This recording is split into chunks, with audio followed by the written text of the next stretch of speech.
Hello everyone. कैसे हो आप सबका स्वागत है आपके अपने YouTube channel Himachal exam point में। तो आज करेंगे हम रीजनिंग का प्रैक्टिस सेट 2।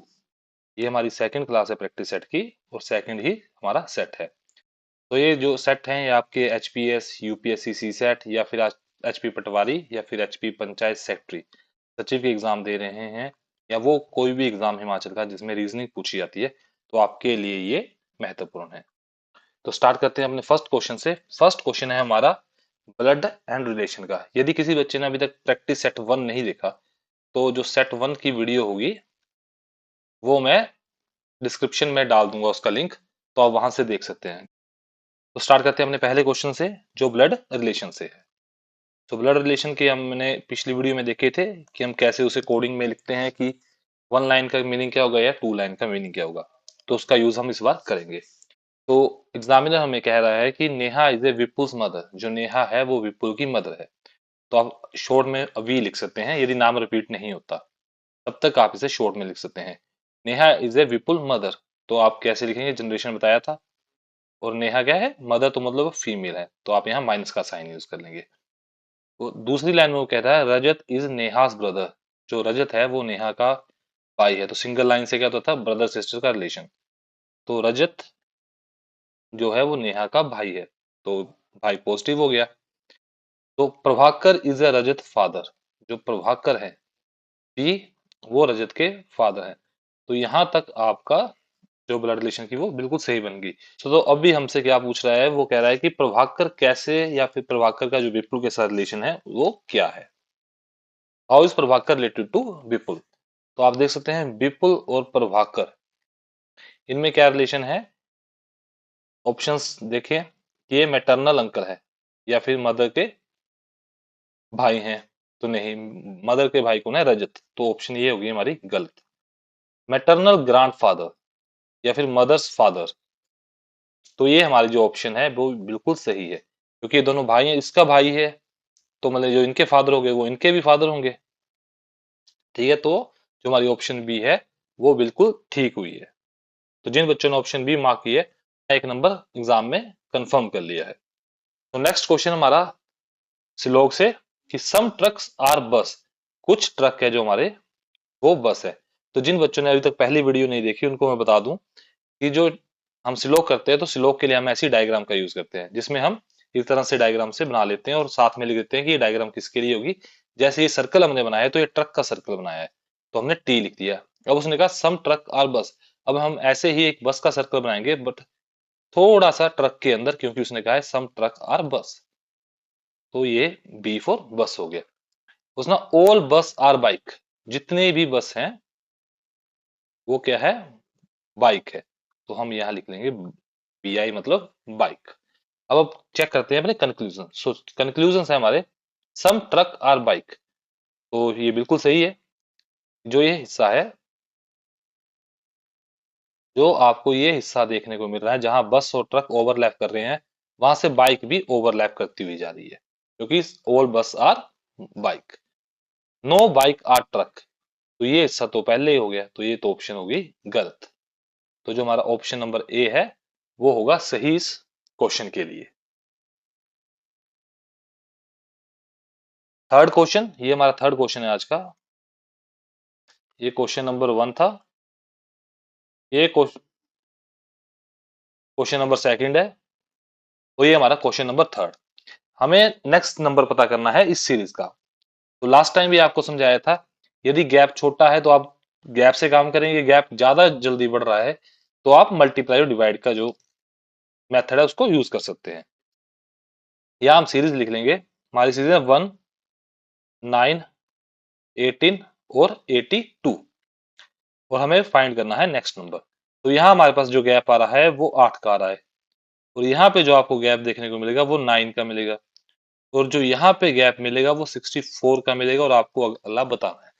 तो यदि आपको स्क्वायर और क्यूब अच्छे अच्छे से याद होंगे तो आपको पता होगा कि ये 2 का क्यूब है और ये 3 का स्क्वायर है। ये फिर से 4 का क्यूब हो गया, तो जो नेक्स्ट अक्षर बनेगा उसमें 5 का स्क्वायर बनेगा नेक्स्ट गैप में, तो वो क्या होगा 25। इफ हम 82 में 25 ऐड करें तो वो आ जाएगा 107। 107 है किसी ऑप्शन में, तो ऑप्शन नंबर सी हमारी 107 बिल्कुल सही है। हमारा क्वेश्चन नंबर 4 आज का, ये man start travel to west direction. इसके लिए सबसे पहले मैंने बताया था कि डायरेक्शन बना लीजिए जिन बच्चों को अभी तक कंफर्म नहीं है, नॉर्थ, साउथ, ईस्ट और वेस्ट, कि आप डायरेक्शन गलत ना करें। उसने कहा कि एक व्यक्ति है, वो ट्रेवल करता है स्टार्ट और वेस्ट डायरेक्शन में चलता है। वेस्ट डायरेक्शन में चलने के बाद वो अपने घर से ही, उसका हाउस है, फ्रॉम हिज हाउस, तो हम एच से मार्क कर देंगे इसका हाउस, और 9 किलोमीटर या फिर 9 मीटर ट्रेवल करता है। उसके बाद वो एक राइट ले लेता है और 10 मीटर ट्रेवल करता है। Now in which direction he travel, तो आपको बताना है कि अब वो किस दिशा में ट्रेवल कर रहा है। तो हमें पता है कि यहाँ पे बनाया था तो वेस्ट में कर रहा है। अब अप्परली साइड को कौन सी डायरेक्शन है, वो है नॉर्थ डायरेक्शन, तो इस साइड वो नॉर्थ डायरेक्शन में ट्रेवल करेगा, जो ऑप्शन नंबर बी। तो चलिए नेक्स्ट क्वेश्चन पर सोल्व करते हैं, क्वेश्चन नंबर 5। तो क्वेश्चन नंबर 5 में हमें दी गई है कोडिंग। तो कह रहा है कि पेंट को हमने, जो पेंट वर्ड है, उसको इस तरह कोड किया है कि वो 17 का कोड दे रहा है। तो आपको देखना है कि कैसे आप इसे सोल्व कर सकते हैं। तो इसके लिए मैंने पिछली वीडियो में बताया था कि हम अल्फाबेट की कोडिंग का यूज करते हैं। तो पी का कोड क्या होता है, 16, ए का कोड 1, और जो आई का कोड है वो आपको 9 मिलेगा, और एन का कोड 14, और टी का कोड क्या होता है 20। तो अब हम इसे लिखेंगे 16, 1, 9, 14 और 20। तो 16 प्लस ये हो जाएगा 26, 26 प्लस 20 हो जाएगा 46 प्लस 14। तो ये जो हमारे पास कोड बनेगा वो बनेगा 60। तो ये कोड हमारा 10 ज्यादा है, तो हो सकता है कि +10 किया हो इन्होंने। एक रेट ही आएगी, हमें दूसरा कोड सोल्व करने की +10 ही है। तो कोड पोलिश का चेक करते हैं। पोलिश, पी का कोड हमारा क्या था 16, और ओ का कोड क्या है 15, और एल का कोड है 12, 15, 12, आई का 9, एस का कोड 19 और एच का कोड है 8। तो इसे प्लस करते हैं अब। 16 प्लस 31, 31 43, 52, 71, 79, ये ऐड होके गया 79, बट जो इसका कोड है वो है 89। तो मतलब एग्जामिनर इसमें +10 ऐड कर रहा है। तो आपने अब हमें जो कमेंट सेक्शन में जो क्लीन का कोड है वो फाइंड करके बताना है कि क्या कोड क्लीन का आएगा। तो हमारा सिक्स्थ क्वेश्चन में आपको ये जो सीरीज है इसको कंप्लीट करना है। लास्ट क्वेश्चन में हमने क्या फाइंड की थी, नेक्स्ट नंबर, और इसमें क्या करना है, कंप्लीट करनी है आपको ये सीरीज। तो सीरीज में 5, 16, 29, 46 और 88। सेम वे से हम देखेंगे कि क्या रिलेशन है 5 का 16 का 29 से, 29 का 46 से, और जो हमारा गैप है इसको हम कैसे फिल कर सकते हैं। तो यहां से देखें तो 5 3 जा 15 प्लस 1 16, बट 16 के साथ 29 का वो कोड नहीं आ रहा। चलिए गैप ही ले लेते हैं इसका भी। 11, 13, 17, और यहाँ पे हमें नहीं पता। तो जो ये गैप आ रहा है, ये गैप पे तो हमें ये गैप देख के पता चल गया कि ये प्राइम नंबर्स हैं। तो नेक्स्ट प्राइम नंबर क्या होगा, नेक्स्ट प्राइम नंबर होगा 19। तो जब आप 46 प्लस 19 करोगे तो आएगा 65, और इसका गैप क्या आएगा 23, जो हमारा इससे अगला प्राइम नंबर है। तो ऑप्शन नंबर बी हमारा सही रहेगा। तो आपने देखा कि गैप में कुछ भी हो सकता है, बन सकता है, ये आपको समझना पड़ेगा, आपको इस पे तेज नजर रखनी पड़ेगी कि ये नंबर्स आपसे क्या कहना चाहते हैं। यदि आप इनकी लैंग्वेज समझ गए तो आप इस चीज को निकाल लोगे। Question number 7। तो अब सॉल्व करते हैं अपना क्वेश्चन नंबर 7, जिसमें हमें जो के, एन, एम एंड जे हैं इन्हें अपनी हाइट के अकॉर्डिंग सेट करना है। तो हमारे पास 4 व्यक्ति है, तो हम पहले ही 4 प्लेसेस बना लेंगे कि हम कैसे इन्हें सेट कर सकते हैं। फिर जो हमें कंडीशन दी गई है उसे लिख लेंगे। इस तरह से हम इन क्वेश्चंस को सोल्व करते हैं। उसने कहा कि जो k है वो शॉर्टर देन n है, तो n बड़ा है k से, ठीक है, बट टालर देन m। जब वो बट की बात कर रहा है तो वो इसकी बात कर रहा है, ठीक है। याद रखना कि बट टालर देन m, तो आपको समझना है कि ये पहले व्यक्ति की बात कर रहा है। तो जो k है वो m से बड़ा है। j is taller than k, हमारी दूसरी कंडीशन है कि जो j है वो टोलर है किससे, k से, but shorter than n, but वो n से शॉर्टर देन है। तो यहाँ पे भी वट यूज किया तो हम किसके पास गए, फर्स्ट पर्सन के पास। तो यहां से हमें पता चल गया कि दोनों कंडीशन में n सबसे बड़ा है, तो n को हम यहाँ बैठा देंगे। और j k की कंडीशन यहां से पता चल रही है कि j यहाँ आएगा और k यहाँ आएगा, और सबसे लास्ट में आएगा m। तो who is the shortest, m is the shortest.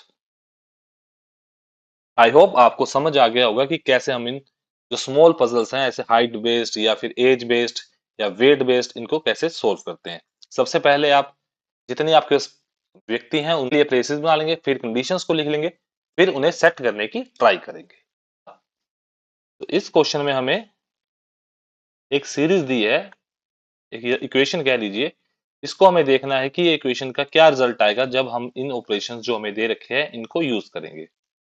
तो जो 52 है, के 4 क्यू 6 जे 12 टी एस। अब हम इनकी जगह जो हमें दे रखी हैं उन्हें पुट करेंगे। अब हमें पता है कि सबसे पहले के है, के का मतलब है डिवाइड, तो हम यहाँ करेंगे डिवाइड, और क्यू से हम करेंगे प्लस, और जे का मतलब है मल्टीप्लाई, और टी स्टैंड करता है माइनस पे। तो जब आप फोर, तब हम इसे से अच्छे से लिख लेते हैं, 54 divide by 4 plus 6 multiply 12 minus जो है हमारा ये 8 है, इसे 8 कर लेना, -8। तब जब आप 52 को 4 से डिवाइड करोगे तो आप बोलोगे इसका आंसर आएगा 13, और जब 6 को 12 से मल्टीप्लाई करोगे तो 72 और -8, इन दोनों को प्लस करोगे तो आपके पास आ जाएगा 85 -8, जो आएगा 77, ऑप्शन नंबर डी। तो जब भी आपको ऐसा क्वेश्चन आए तो आपने जो अल्फाबेट्स हैं उनको इन साइन से रिप्लेस कर लेना है और सिंपल मैथ की तरह सॉल्व करना है। ये दो तरह से आते हैं, या तो आपको सिंपली ऐसे आ जाएगा, या तो फिर वो आपसे इंटरचेंज करवाएगा, जो हमने अपने पार्ट 1 में देखा था कि कैसे इंटरचेंज करवाता है वो। Find the number of triangles, question number 9। Find the number of triangles in the given figure. तो इन क्वेश्चंस को सोल्व करने के दो तरीके हैं, या तो आप काउंट कर लीजिए कि 1 2 3 4 5 6, वरना आप क्या करेंगे, आप इन्हें मार्क कर लो, ये 1 है, ये 2 है, ये 3 है, 4 है, 5 है या 6 है। ट्रिक्स सीखोगे तो ट्रिक्स कई क्वेश्चंस में तो लग जाएंगी एग्जाम में, जिसमें नहीं लगेगी वहां आप बुरे फंसोगे। तो आप जो इसको बेसिक से कैलकुलेट करना सीख लो। तो सबसे पहले हमारे कौन से हैं, ये भी 1 पे भी ट्राइंगल बन रही है, 2 पे भी ट्राइंगल बन रही है ये वाली, ठीक है, और ऐसी ही ट्राइंगल 3 पे भी बन रही है, 4 5 6, पहले 6 पर ट्राइंगल बन रही है, तो हमारे पास 6 ट्राइंगल्स तो कंफर्म होगी। यदि हम 1 और ये होगी सिंगल सिंगल वाली, जब हम अब दो नंबर्स को साथ करेंगे तो ट्राइंगल बनती है 1 और 2, तो ये जो है 1 और 2 पूरी ट्राइंगल बनाते हैं, तो एक ट्राइंगल तो यहां से आ जाएगी। यदि मैं 1 को 4 से अटैच करूं तो ये ट्राइंगल भी बना रही है, तो एक और ट्राइंगल आ गई। अब मैं 2 को 5 से करता हूं, ट्राइंगल आ जाएगी, और 4 और 5 को करूं तो यहां से भी मेरे को एक ट्राइंगल देखने को मिलती है। बट अब जब मैं 4 और 3 को करता हूं तो ये ट्राइंगल नहीं बनाते। ये देखिए, ये रेड पेन से दिखाता हूं, यदि आप इसको देखें तो ये चीज आपकी ट्राइंगल नहीं बन रही, ये कुछ और ही शेप बन रही है, और ऐसा ही 5 और 6 में हो रहा है। तो जो हमारे पास दो नंबर्स को जोड़ने से ट्राइंगल बनती है वो सिर्फ 4 है। तो अभी तक हमारे पास टोटल कितनी ट्राइंगल्स होगी, 10 ट्राइंगल्स। अब बात करते हैं यदि हम 3 को जोड़ें, तो 1 2 4 नहीं बनेगी, 1 2 5 नहीं बनेगी, 4 3 5 नहीं आपको ट्राइंगल देखने को मिलेगी, और 4 5 6 भी आपको कोई ट्रायंगल देखने को नहीं मिलेगी। बट जो अब नेक्स्ट ट्रायंगल बनेगी वो बनेगी ये 1 4 3। यदि ये वाली ट्रायंगल साइड आपकी आपको एक ट्रायंगल देगी, तो यहां से एक ट्रायंगल आ जाएगी हमारे पास +1, और ऐसी ही सेम इस साइड बनेगी तो +1। तो अभी तक हमारे पास होगी 12 ट्रायंगल्स। अब हम चार को जोड़ लें तो हमारे पास ट्रायंगल नहीं बनती, बट जो ये कंप्लीट है, अब हमारे पास ये लास्ट ट्रायंगल है, तो +1 और हमारे ये आ गया आंसर 13। तो 13 ट्रायंगल्स हैं आपके पास। मेरा जो मोटिव है आपको ये क्वेश्चन करवाने का बेसिक से है, मेरे को ट्रिक नहीं सिखानी इसकी, क्योंकि मुझे पता है कि एग्जाम में कई बच्चे फंसते हैं जो यहाँ से ट्रिक सीख जाएंगे कि ऐसे ऐसे लाइंस है, काउंट कर लो आपका बन जाएगा। पर जब एग्जामिनर वहां जाके शेप चेंज कर देता है, यहाँ वो आपको स्क्वायर बना दे या कुछ और बना दे, स्क्वायर में ट्राइंगल दे दे, ऐसे दे दे, तो आपको कैलकुलेट करना आना चाहिए। तो मेरा मोटिव इन क्लासेस में यही है कि आपको बेसिक से क्वेश्चन आए। तो नेक्स्ट क्वेश्चन, क्वेश्चन नंबर है ये हमारा 10th। ये हमारा 10th क्वेश्चन है, जो कि एक पजल है छोटी सी। वो कह रहा है कि 5 फ्रेंड्स है A B C D E. जो A B C D E है वो 5 दोस्त हैं। वो पांचों दोस्त एक राउंड टेबल पे बैठे हुए हैं, फ्रॉम राइट टू लेफ्ट। ठीक है, राइट टू लेफ्ट। अब ये उसने कह दिया कि ये बैठे ही ऐसे हैं। आप बैठा लीजिए, यहाँ 5 बना लीजिए। ठीक है, राइट टू लेफ्ट कहीं से भी बैठा लो आप, चाहे यहां से शुरू कर लो, यहां से शुरू कर लो, जहां से आपका दिल करे वहां से शुरू कर लो, ऐसी कोई कंपल्शन इसने नहीं दी। तो वो कह रहा है कि 5 दोस्त हैं, वो राइट टू लेफ्ट बैठे हैं, बी ए ई डी सी इस फॉर्म में। तो हमें इन्हें ऐसे ही बैठाना है। तो आपको पता है ये सब अंदर फेस कर रहे हैं, तो हम बना लेते हैं। जब भी हमें मेंशन नहीं है ना कि ये आउटवर्ड फेसिंग कर रहे हैं, तो इसका मतलब यही होता है कि वो अंदर की तरफ, टेबल की तरफ ही सेंटर में फेस कर रहे हैं। तो अब हम बनाना स्टार्ट करते हैं। बी से, यहां से स्टार्ट करते हैं बी, और राइट में इसके ए आ जाएगा, क्योंकि राइट यदि आप बैठ के देखो तो आपकी राइट इसी साइड आएगी, तो ए की राइट इस साइड आ गई, तो फिर आ जाएगा ई डी और सी। ये पांचों बैठ गए दोस्त। अब वो नेक्स्ट लाइन में हमें कह रहा है आफ्टर सम टाइम ई ने अपनी जगह जो है वो बी के साथ स्विच कर ली। तो हमारी कंडीशंस पे बैठेंगे, वो बनेगी कुछ इस तरह की। सेम हमेशा जब भी कंडीशन हो तो आप लाइनें वहीं लगाइए जहां आपने पहले लगाई है, इससे आपको कंफ्यूजन नहीं होगी। और जिन बंदों ने जगह नहीं चेंज की उनको एज इट इज बैठा देना। उसने कहा कि बी ने ई के साथ की, तो ई की जगह क्या कौन जाएगा, बी। तो बी आ गया यहाँ पे। और ए ने डी के साथ कर दी, तो डी की जगह ए आ गया और ए की जगह डी चला गया, और सी एज इट इज अपनी जगह आ गया। तो अब आपको बताना है कि डी कहाँ पे बैठा हुआ है। ठीक है, तो अब आप बताएंगे कि डी कहाँ पे बैठा हुआ है। बिटवीन सी एंड ए, तो सी और ए के बीच में ये जगह खाली है, तो जो ये ऑप्शन है ये हो गई गलत। Between E and A, E and A के बीच में सी बैठा है और हमें डी बताना है, तो ये भी गलत हो गई। बिटवीन ई एंड बी, तो ई और बी के बीच में डी यहाँ पे बैठा हुआ है, ये ई है तो ये बी है। तो जो आपकी ऑप्शन नंबर सी है वो बिल्कुल सही हो गई है। तो जरूरी नहीं है, इस क्वेश्चन से हमें ये देखने को मिला कि जरूरी नहीं है कि वो आपसे पजल बनवाए। वो ऐसे बनी बनाई पजल देख के भी दो प्लेसेस चेंज करके आपसे क्वेश्चन पूछ सकता है। तो इन क्वेश्चंस के लिए आप तैयार रहिएगा, क्योंकि टू लाइनर्स में ऐसे क्वेश्चन अमूमन पूछे जाते हैं। सो करते हैं अपना 11th क्वेश्चन। ये फिर से हाइट बेस्ड क्वेश्चन है, जिसको हमें असेंडिंग ऑर्डर में अरेंज करना है। तो सबसे पहले जो है कि वो हमें दे रहा है कि जो एप्पल का ट्री है वो टोलर है लेमन के ट्री से। तो अभी तक हमारे पास कॉमन वर्ड नहीं है, तो हम ए को और एल से मेंशन कर लें, ए फॉर एप्पल और एल फॉर लेमन ट्री। ये जो एप्पल ट्री है वो टॉलर है लेमन ट्री से। A papaya tree is shorter than palm tree. जो ये, अब हमारे पास दो कॉमन आ गए, तो अब हम लिख ही लेंगे कि ये पाम ट्री है वो बड़ा है किससे, पपाया से, क्योंकि उसने कहा papaya tree is shorter than palm tree, तो मतलब पाम ट्री बड़ा है। और जो मैंगो का ट्री है वो शॉर्टर देन पपाया ट्री। जो हमारा मैंगो का ट्री आएगा वो फिर यहाँ आ जाएगा, पपाया से छोटा है तो मैंगो यहाँ आ गया हमारा। But taller than apple, apple यहाँ आ गया, तो नॉर्मल सी बात है कि इसके पीछे पीछे लेमन भी यहाँ आ जाएगा। तो वो हमसे पूछ रहा है विच ट्री इज टॉलेस्ट। तो हमारा जो पाम का ट्री है, ठीक है, वो सबसे लंबा पेड़ रहने वाला है। तो ऑप्शन नंबर बी हमारा जो है वो सबसे लंबा पेड़ है। और सबसे छोटा पेड़ कौन सा है? लेमन का पेड़। तो हमारा क्वेश्चन नंबर 12, हमारा 12th क्वेश्चन है आज की सीरीज का। इसमें वो हमें कह रहा है कि सम ब्रदर्स आर सिस्टर, कि कुछ भाई जो हैं वो बहनें हैं। Some brothers are sister and some relatives are sister, और कुछ बहनें क्या हैं वो, या फिर कुछ रिलेटिव्स क्या हैं वो सिस्टर है। तो इस तरह से इसकी डायग्राम बनेगी। अब चेक करते हैं कंक्लूजन। जिन बच्चों को ये डायग्राम बनाने में दिक्कत है तो उनके लिए हम जल्द ही श्लोक की एक फुल वीडियो लेके आएंगे, क्योंकि काफी बच्चों को इसमें दिक्कत रहती है। तो हम इसकी फुल वीडियो लेके आएंगे जिससे आपको सभी जो डाउट्स है वो क्लियर हो जाएंगे। यदि आपको वो वीडियो जल्दी चाहिए तो आप कमेंट सेक्शन में श्लोक करके, तो हम समझ जाएंगे कि आपको इस वीडियो की नीड अभी ज्यादा जरूरी है। वरना हम थोड़ी ये प्रैक्टिस सेट जो एचपी पटवारी के लिए है इसको कंप्लीट करके उस श्लोक की वीडियोस को लेके आएंगे। और मोस्टली इसमें भी कवर करवा ही देंगे हम आपके कंसेप्ट, तो आपको जो एग्जाम में सोल्व करने में मदद रहेगी। तो ये हमारी डायग्राम बन गई। तो कह रहा है कि कंक्लूजन में सम ब्रदर्स आर रिलेटिव, तो ब्रदर और रिलेटिव में हमें कोई डायरेक्ट रिलेशन देखने को नहीं मिल रहा। तो हमारी ये स्टेटमेंट गलत हो गई। और दूसरी स्टेटमेंट है कि नो ब्रदर आर रिलेटिव, तो हमारे पास फिर से कोई डायरेक्ट रिलेशन इसमें नहीं है।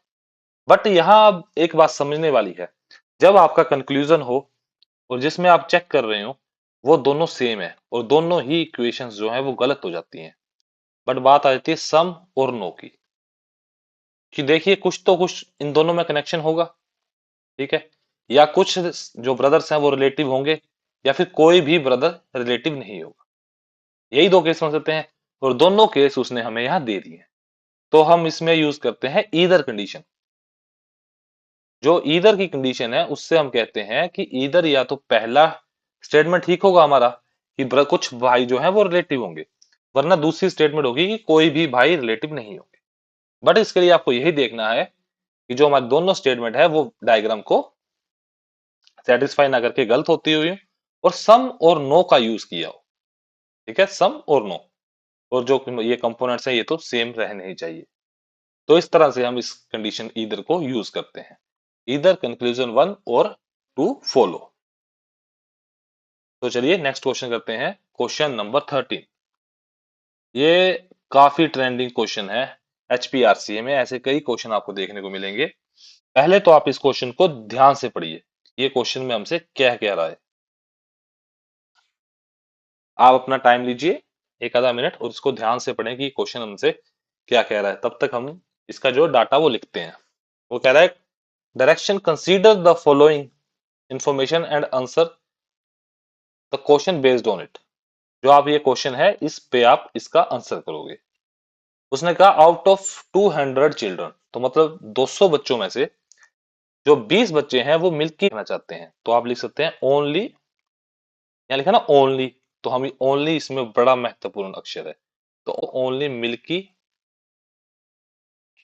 वो आ गया फिर 20। और नेक्स्ट वो कह रहा है कि 25 स्टूडेंट्स ऐसे हैं जो सिर्फ स्टार्स देखना चाहते हैं, तो ओनली वाले हैं ये भी स्टार्स, जो है 25 स्टूडेंट्स आ गए। 30 wants to see only the planets, अब ओनली यही फिर से, और जो प्लैनेट देखने जाते हैं पीएल मतलब, वो आ गए 30 स्टूडेंट्स। तो जो नेक्स्ट हमारे 50 स्टूडेंट्स हैं वो स्टार्स देखना चाहते हैं, प्लैनेट्स देखना चाहते हैं और मून देखना चाहते हैं। ठीक है, इन तीनों के जो कंबाइंड होगा वो क्या आ जाएगा, 50 बच्चे हैं वो प्लैनेट्स देखना चाहते हैं, स्टार देखना चाहते हैं और मून देखना चाहते हैं। तो इतने बच्चे कितने चाहिए, 50, जो इन तीनों को देखना चाहते हैं। क्या क्या डिटेल थी हमारे पास? तो जो डिटेल थी वो थी कि जो 25 स्टूडेंट्स हैं वो हमारे मून और मिल्की दोनों को देखना चाहते हैं, ये एंड है, ये ऐसे लगा लेना। और जो नेक्स्ट थी वो है कि जो 25 स्टूडेंट्स हैं वो सिर्फ क्या देखना चाहते हैं, हमारे मून को। तो अब हम यहाँ पे बनाएंगे इसकी वेन डायग्राम। तो अब बनाते हैं हम इसकी वेन डायग्राम, की ये वेन डायग्राम। तो इसकी डायग्राम कैसे बनेगी जरा ध्यान से देखना। यदि आपने कुछ सेकंड भी इसमें इंटरेस्ट खो दिया ना तो आपको समझ नहीं आएगा कि क्या हो गया इस क्वेश्चन में। तो हम मान लेते हैं कि ये हमारा स्कूल है। ठीक है, इस स्कूल में कितने बच्चे हैं? ओहो, लाइन टेढ़ी होगी। तो इस स्कूल में हमारे 200 बच्चे हैं। यही बोला था उसने हमें कि 200 बच्चे हैं। और जो बच्चे मिल्की वे देखना चाहते हैं, पर सबसे पहले हम इस कंडीशन को बनाते हैं कि जो प्लैनेट्स, सन और स्टार और मून को देखना चाहते हैं वो कौन से हैं। तो वो बच्चे हैं हमारे 50। तो वो बच्चे कहाँ आएंगे? वो बच्चे आएंगे यहाँ पे। तो जो 50 बच्चे हैं वो तीनों को देखना चाहते हैं। क्या क्या? स्टार्स, एस लिख लेंगे, स्टार्स, प्लैनेट्स और मून को। तो हमारा ये क्या गया? मून। तो 50 बच्चे हमारे ये देख रहे हैं, तो ये लाइन होगी हमारी सेट। तो 25 बच्चे ऐसे हैं जो मून और मिल्की वे देखना चाहते हैं, पर मिल्की वे यहाँ नहीं, तो हम नीचे बना लेंगे मिल्की वे। तो यहाँ पे जो हमारे 25 बच्चे हैं वो मिल्की वे देखेंगे, और 25 बच्चे मून देख रहे हैं। ठीक है, और ओनली मिल्की वे वाले कितने हैं? 20। जो हमारे स्टार देखना चाहते हैं वो बच्चे कितने थे? 25। जो यहाँ पे आ जाएंगे स्टार वाले कॉलम में, क्योंकि ओनली स्टार है। तो स्टार के साथ प्लैनेट तो हम यहाँ बैठाते, तो ओनली स्टार है तो हम इसी साइड बैठाएंगे। और जो ओनली प्लैनेट वाले हैं वो है 30। अब देखते हैं हमसे क्वेश्चन पूछा है उसने, और ये भी रह गए कि rest of nothing want to see, ये वाले कितने बच्चे हैं। तो टोटल कितने हो गए? ऐड करो इन सबको। तो ये हो गए हमारे 25 बच्चे ऐसे हैं जो कुछ भी नहीं देखना चाहते। इनका अलग ग्रुप है। ये 25 बच्चे ऐसे हैं जो इनसे अलग हैं। तो चलें फिर अब क्वेश्चन पढ़ते हैं। क्या है? How many children wants to see moon. तो मून यहाँ पे है हमारा, तो 25 तो डायरेक्ट है कि जो मून देखना चाहते थे, यहीं से हमें उसने दे रखे हैं। बट ये नहीं है हमारा आंसर। ओनली मून होता तो हम यहाँ 25 लगाते। ठीक है, बट ओनली मून नहीं है, इस बात का ध्यान रखना। तो ये जो मिल्की वे के साथ देख रहे हैं 25, ये बच्चे भी मून की कैटेगरी में, और ये वाले बच्चे भी जो तीनों देख रहे हैं, प्लैनेट्स, स्टार्स और मून, इनको भी इस कैटेगरी में हम रखेंगे कि ये मून देख रहे हैं। तो जो टोटल आएगा वो आ जाएगा 100। तो 100 बच्चे ऐसे हैं जो मून देखना चाहते हैं। यदि वो ओनली मून की बात करता तो 25 थे। सो अब सॉल्व करते हैं अपना क्वेश्चन नंबर 14। सो क्वेश्चन है, how many pens are there in a coal. आपको बताना है कितने पेन है जो कोल में है। जो ये टेक्स्ट है ये 5 है, थोड़ा अंदर चला गया टेक्स्ट, ये 5 है। ठीक है, इसको 5 रेड करना। तो बोला कितने पेन्स है कोल में। तो आप बता सकते हैं ये है हमारा कोल, इस कोल में कितने पेन आ रहे हैं। तो जिन जिन बच्चों ने एचपीआरसी के एग्जाम पहले दे रखे हैं, जो पुराना बोर्ड होता था, तो उसमें ऐसे क्वेश्चन भर भर के पूछे जाते थे डायग्राम्स के साथ। तो कोल क्या है? ये वाला पोर्शन हमारा, ये वाला पोर्शन हमारा कोल है। तो ये जो ये है ये वाला कोल है। तो वो पूछ रहा है पेन, पेन वाला बॉक्स ये है। तो अब हम देखेंगे ये कहाँ पे ओवरलैप कर रहे हैं। तो जहां पे ये ओवरलैप कर रहे हैं, तो ये सिर्फ दो ही जगह ओवरलैप कर रहे हैं, 2 और 4 पे। तो 2 प्लस 4, तो जो आंसर आएगा 6। जो 6 पेन है वो कोल के अंदर आते हैं। तो ऑप्शन नंबर बी हमारा 6 पेन। ये हमारा आज का लास्ट क्वेश्चन, क्वेश्चन नंबर है 15। If the equation given below is correct, वो कह रहा है ये यदि इक्वेशन ठीक है तो आप बताइए कौन से साइन को चेंज किया जाए, कि इंटरचेंज कर दें कि ये इक्वेशन हमारा सही बन जाए। तो इसमें हम ऑप्शंस का साथ किस करते हैं क्वेश्चन। तो मैंने आपको कल भी बताया था, इन क्वेश्चंस को सॉल्व करने के लिए आप ऑप्शंस का सहारा लीजिए, जैसे जैसे ऑप्शंस हैं वैसे वैसे इन्हें चेंज कीजिए। तो अब हम लिखते हैं पहले सीरीज। सीरीज है 1.5, और हम सबसे पहले क्या चेंज करेंगे? मल्टीप्लाई को माइनस से। तो यहाँ तो आ जाएगा 8 माइनस और मल्टीप्लाइड बाई 16 डिवाइड बाई 2। तो ये किसके बराबर आना चाहिए? 4 के। तो आप इसे सोल्व करोगे तो आपका आ जाएगा 8। 8 को 9 से मल्टीप्लाई करोगे -72, और इसको प्लस करोगे तो 9.5। तो ये तो भाई कुछ और ही आ गया। तो ये तो 4 के बराबर नहीं आया। तो जो हमारी ऑप्शन नंबर ए है वो नहीं आएगा इसका आंसर। अब हम करेंगे अपने सेकंड ऑप्शन के साथ। 1.5 प्लस नहीं, डिवाइड चेंज करना है तो प्लस को हम ऐसे लिख देंगे, मल्टीप्लाई भी चेंज नहीं हो रहा। +8 मल्टीप्लाइड बाई 9, तो डिवाइड का साइन ये साइड आ जाएगा, तो जिससे डिवाइड होगा वो आ जाएगा 16 और -2, तो आपका आ गया ये। हम इसे करते हैं सोल्व। 1.5, तो आप इसे ऐसे भी लिख सकते हैं डिवाइड से, तो ये इसको इससे काट देगा, ठीक है। और आपका क्या था, -2, तो ये आ गया। जब आप इसको 9 से करोगे, 9 को करोगे 2 से डिवाइड, तो आपका आ जाएगा 4.5 जब डिवाइड कर दोगे। तो 1.5 प्लस 4.5 और माइनस करेंगे हम 2, तो ये हमारी आ गई 6 -2, जो आपका आंसर आ गया 4। और ऑप्शन नंबर बी हमारा बिल्कुल सही है। यदि आप डिवाइड और माइनस के साइंस को इंटरचेंज करते हो तो आपका आंसर सही आ जाएगा। Thank you guys for watching this video. यदि आपको वीडियो अच्छी लगी, कंटेंट अच्छा लगा, तो आप चैनल को सब्सक्राइब कर लीजिएगा और वीडियो को लाइक कर दीजिएगा। और जल्द ही हम आपके लिए पार्ट 3 लेके आएंगे।